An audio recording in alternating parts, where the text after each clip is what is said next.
about the way I look. My hair's all a mess. I've had a beautiful spa day and it has been absolutely fantastic, which means I had a beautiful facial and a massage, had my nails done, so I'm feeling like a brand new person. But that means my hair's a little bit razzled but my skin's glowing, so I'm very excited. So I'm just waiting for a couple of you to hop on before I start our talk tonight. Oh, hi Yolandi, nice to see you. I'm just glad that I had the privilege of having the day off and spoil myself a little bit. Hi Vicky, so nice to have you here. So the last couple of weeks we've been talking about how to get away from knowledge and moving into action. And we've also been talking a lot about the relationship between sleep, stress and digestion. So last week we went into a lot of, hi Michelle, welcome, how are you? Give me a heart and some loves if you guys can hear me before I get into my spiel this evening. Hopefully you guys are having a fantastic day wherever you are. And yeah, so last week we talked about stress management and ways that you can reduce your stress levels, and I will link the video to that one below this one so that it's easy to find.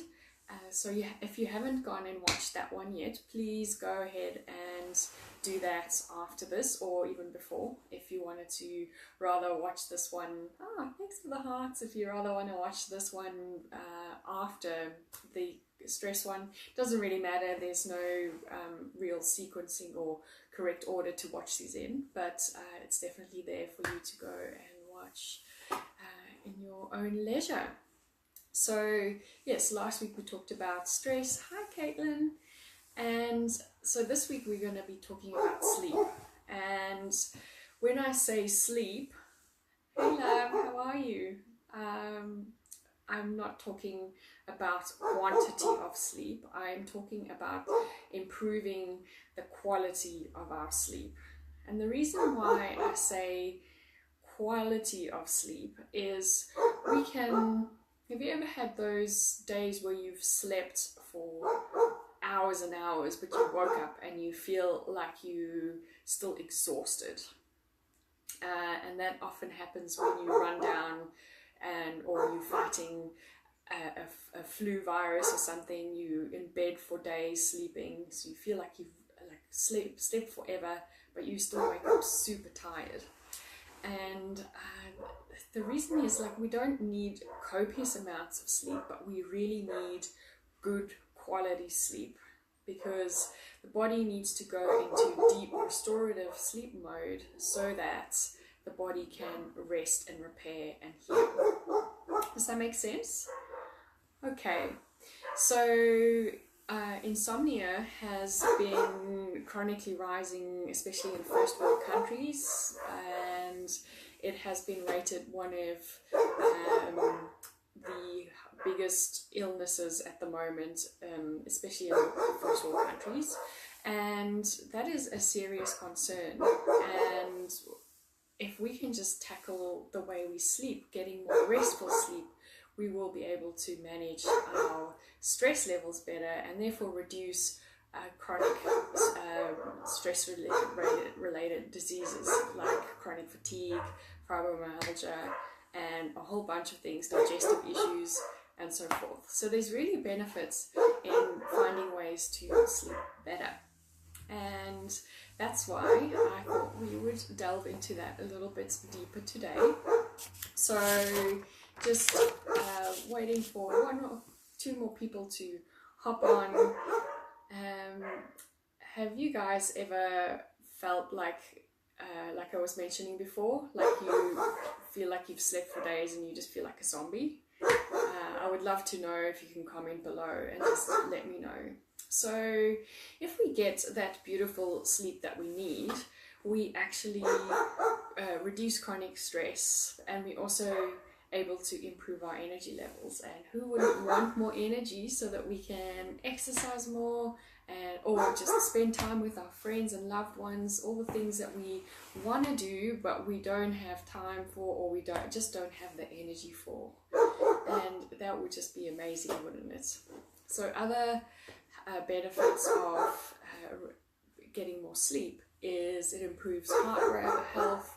There's beautiful benefits to insulin reduction. Immune system is boosted, and it also helps with cravings. So improving the quality of sleep is a fantastic cure to many things. And again, as we're talking about sleep, stress and digestion, you can see how all these are fitting into a beautiful puzzle. And if we start tackling just one of the areas, we can improve 3 areas. So we're getting bang for buck in 3 areas of our life instead of just one. So that's pretty exciting, isn't it? And there's often, as adults, we accept that being stressed and sleep deprived is just part of adult life and the way that we need to live. And today I'm going to be sharing some tips with you to show you how it doesn't have to be that way. You can get that beautiful sleep that you need and deserve, and feel restored and rested in the morning so that you can tackle it the day. Your body will be in impeccable health, and that is just fantastic for everyone. And that doesn't mean that you need to sleep more. So as I said before, the deep sleep is where, hi Narita, deep sleep is where we actually rest and restore and heal. And there are 2 main bodily hormones that get involved in our sleep and awake patterns. And the first one is cortisol. So cortisol is high, and I'm sure you remember us talking about cortisol in last week's video. Cortisol is our fight and flight hormone, and it keeps us awake, it keeps us alert, it helps us run away from danger. So cortisol helps us wake up in the morning, which is good for us. Otherwise we'll just be like sloths and just like not get up and get ready in the mornings. And then it has this natural slump, and it comes down towards the end of the evening. And melatonin is the second hormone, and melatonin, for lack of a better word, is our sleep hormone. So, and these 2 hormones work in a kind of a balanced scale. Oh, is he making too much noise? Oh, like, yeah, he's like having so much fun with the neighbor's dog, and my partner's away, so he's just looking for trouble. The joys of animals, right? Hopefully you guys can hear me over him barking, because he is quite loud. I was hoping he would stop. So so melatonin works in the opposite way. So melatonin starts rising in the evening, and then it prepares us for bedtime, and it prepares us for that deep restorative sleep. And that's what helps us get into that rest and digest system, the parasympathetic system of the nervous system. And Narita says he sounds super happy. Yeah, he's having a blast. He's entertaining you guys as well. So melatonin is supposed to come in at night time and then prepare us for our deep restorative sleep. However, us humans, like we are, we mess with that system, that seesaw system, by keeping our bodies in chronic stress mode. So last week we talked about chronic stress and how to reduce that. So I will be, if you've just joined, I'll be posting, hi Tiffany, how are you? I'll be posting a video, the link to the stress management video underneath this video, so you guys can go and watch that one again. But stress, when we keep ourselves in chronic stress mode, cortisol is high, and that means that melatonin is suppressed. So does that make sense? I hope, that's the two has like a beautiful balancing scale. And so if we can manage our stress levels, we are able to sleep better, rest and digest, and it comes with a whole bunch of beautiful health benefits.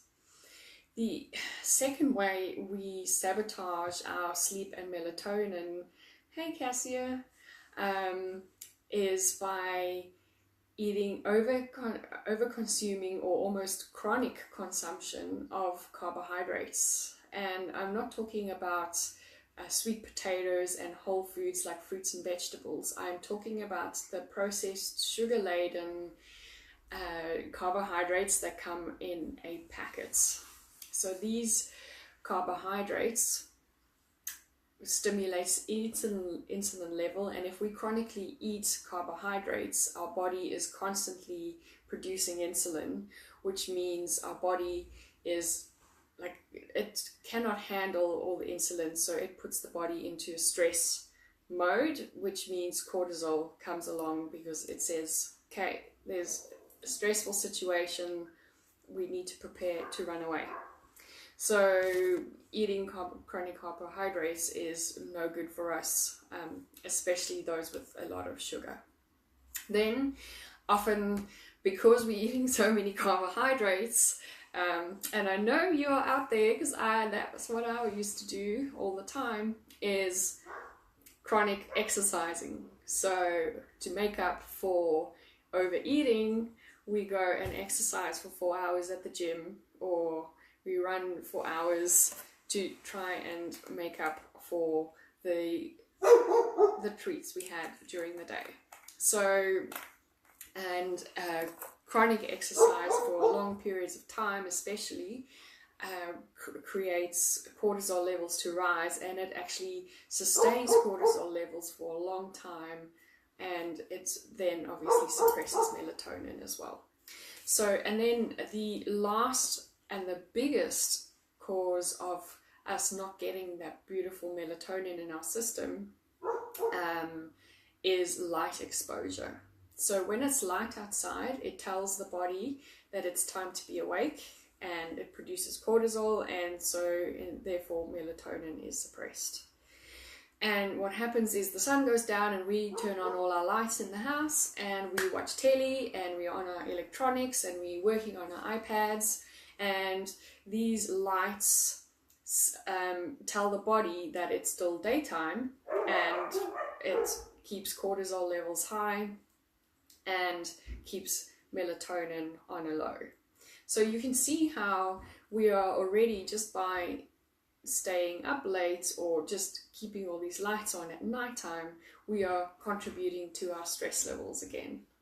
And it's just amazing how these little health things start making sense, and how they actually fit together so beautifully. So blue light emissions that come from especially our electronic devices, so not so much from our lights in the house, but electronic devices, our televisions, hi Anel, televisions, our iPads, our mobile phones, all of those emit a blue light, and this the blue light emission suppresses melatonin the most out of all light.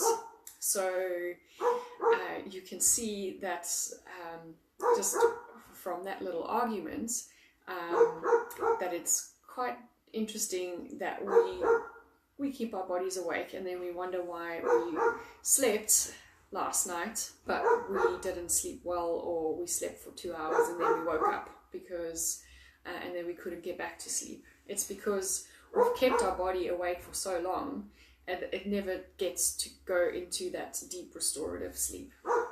So the skin has, and it's not just the eyes that take in these signals that it's still light. Our skin has photoreceptors. So and you know that because when you go into the sunlight, your sun gets burnt or it picks up pigments. So the skin picks up on light emissions. So that means that even if your lights are off and the TV's on, you are still telling your body that it's light, and therefore melatonin levels will be suppressed. And suppressed melatonin levels is linked to serious health diseases such as obesity, heart disease, chronic stress syndrome, and many, many more. So it's really important that we get on top of getting that beautiful restorative sleep. Suppressed melatonin also messes with our insulin levels, and what that means for you is that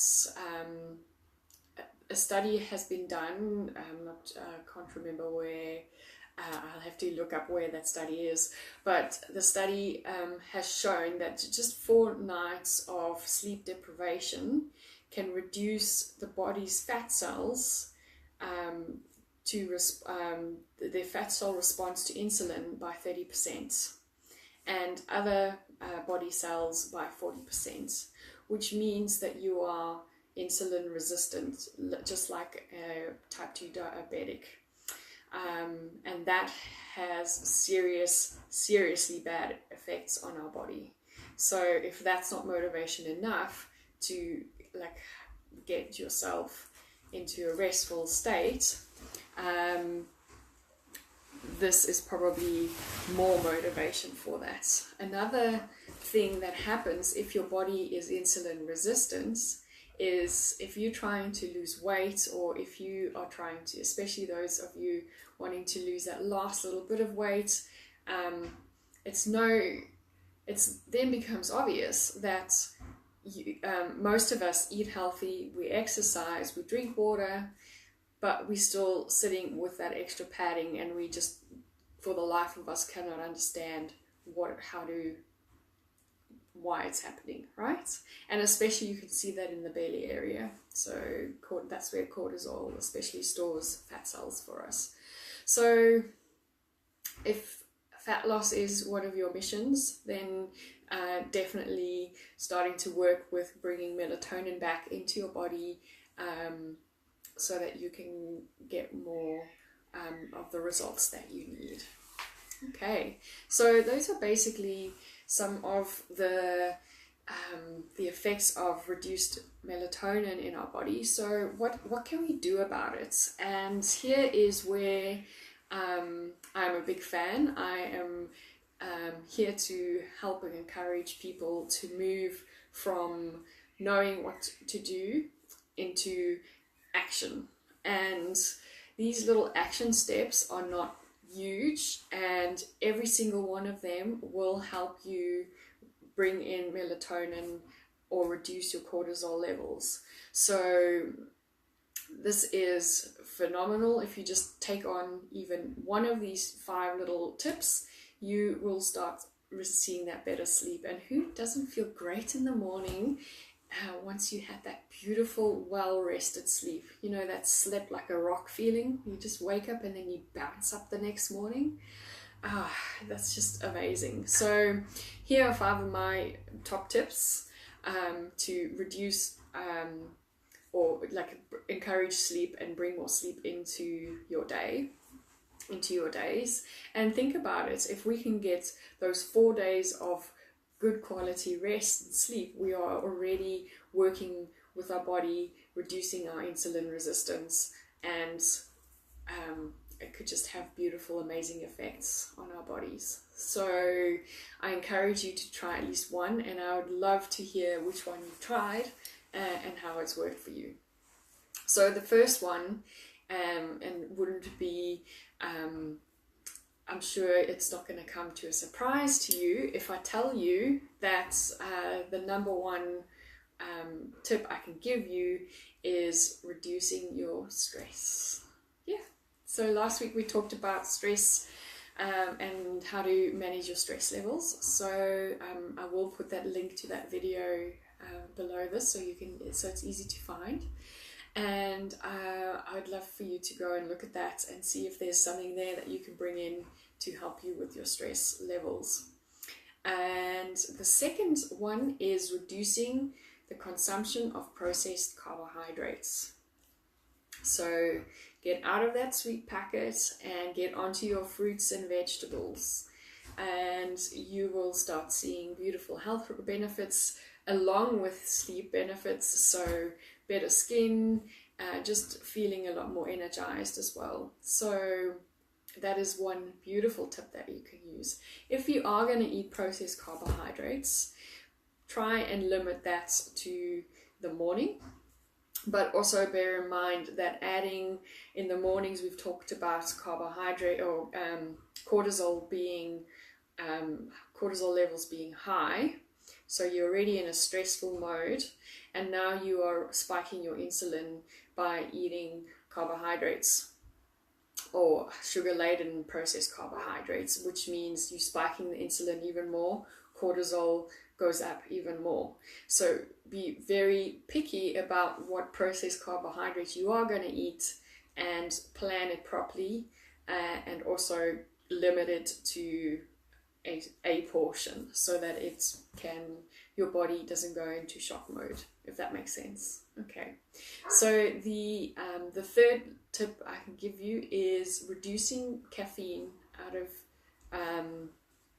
or just, even if you still consume caffeine, keep it in the morning, but then limit caffeine from about 3 o'clock in the afternoon, because that's when the body starts preparing for to slow down actually. And that's where that's 3 p.m. slump comes from, is actually the body starting to slow down, almost wanting us to start preparing for sleep. So that way caffeine comes in many forms. Obviously coffee, there's a lot of coffee drinkers in here, so I'm not saying don't have your coffee. I'm saying just reducing or switching to decaf, but just bear in mind that decaf coffee still has caffeine in it. It's just been highly reduced. So there is still that stimulant that you're going to get from decaf coffee. There's caffeine in some teas, so watch out for that. Even green tea, even though green tea is seen as a health food, superfood, keep drinking, drink your green teas or matchas, all those kind of things in the morning. And then also there's a couple of us that enjoy our energy drinks, and those come with a lot of caffeine, a hell of a lot. So that's probably, one can probably contains like more than you're supposed to have for a day, or 2 days sometimes. So when I have caffeine or energy drinks, I actually get the shakes. It hurts my body actually to drink energy drinks. So I can just imagine how much caffeine is in there. So limiting your caffeine.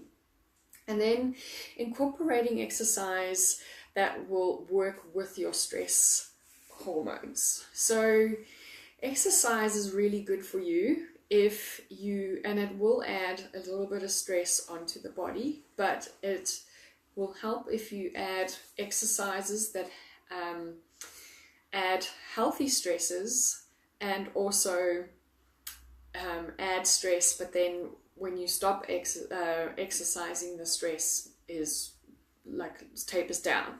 So these kind of healthy stresses on the body is exercises like weight training, that actually the weight training actually adds healthy stresses onto the muscles and the bones, helps your bones grow, and it's good for obviously the muscle growth. Muscle growth is really good for us in the long run as well. So especially when it comes to, hi Danelle, comes to wanting to keep healthy and prevent aging and diseases such as osteoporosis and all those kind of things when we age. Maintaining muscle is really good for you and good for the body as well. So the other exercises that you can incorporate as well is body weight exercises, healthy exercises such as yoga, using your body, calisthenics, I'm not sure if I'm saying that right, gymnastics, all those kind of things. If you're not into weight training, you can use your body as the weight, and that will be great. And then limiting chronic exercise. So if you on the treadmill for 4 hours in the gym, you are doing a lot more damage to your body than just on your knees. So just making sure that you exercise in the right way. Also, if you are going to exercise, keep your exercise late afternoon. I wouldn't recommend exercising before bed, because I've done that before, and trust me, I didn't sleep at all, because it just messes with all the it raises endorphins and gets the body going, and then all of a sudden you go to bed and it's like, oh, okay, well, that's confusing.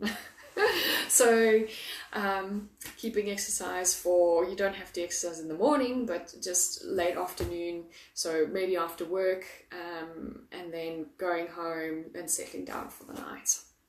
And the last little tip is, and also one of the biggest tips, is reducing light emissions in the house. So at nighttime, when the sun goes down, start reducing the lights. Turn your lights on dim. Try and find lights that have less of a stimulant to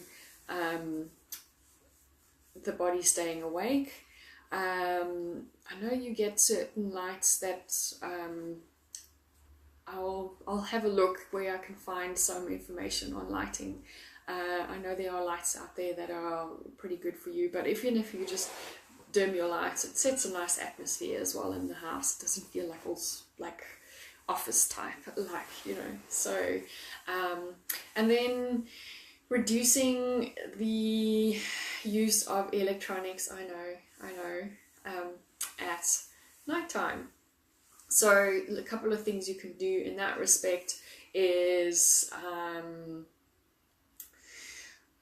create a power down hour. So an hour before you go to bed, switch off all electronics, and then go and do your night routine, wash your face, you know, put on some nice music if you want, light a candle, do all the nice slowing down things, read a nice book. It's really nice to get into a nice book at night time. Most Kindles are basically, it's still an electronic, but it has that it doesn't have the blue background. It's got like a matte background, so it doesn't emit that light. Meditation, anything that will help you bring on that calmness before bedtime, so we can help the body reduce that cortisol levels. So another tip is also taking electronics out of the bedroom. So I know you guys, I know who you are, you like all those last minute Facebook posts that we need to watch, or those last minute emails we have to send in bed. Leave the electronic devices in the office or switch them off at night time. And this will help a lot, again, because even if your partner's watching something on his laptop and you're relaxing, or on his phone, and I'm saying that because my husband does that. I create a power down hour, and then he sits on his phone scrolling through Facebook videos at night time. I'm like, you are messing with my system. So basically that blue light emission, even though it's your partner watching or working on their laptop, that emission is still in the room, and that still goes and stimulates your photoreceptors in your skin.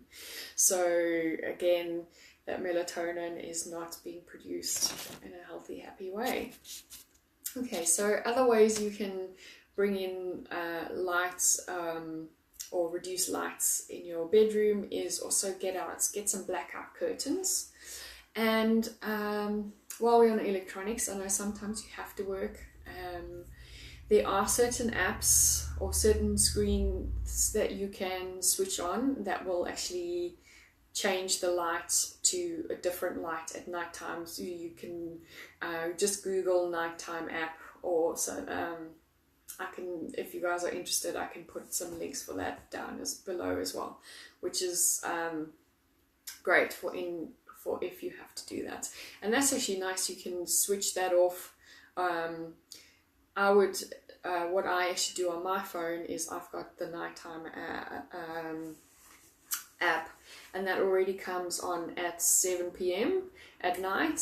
That my screen changes, so that even if I'm still working on my phone, which I'm like rarely try not to, at nighttime, at least I am reducing that blue light already from 7 o'clock onwards, so that at least I'm getting less of that blue light, because sometimes it's doing something on my phone for work and then still watching telly and everything else. So yeah, a big juggle for some of us, trying to get our businesses going and so forth. So I understand, but yeah, just try and see where you can make a change, and yeah, just try your best. Try one of these things. I hope this has been helpful.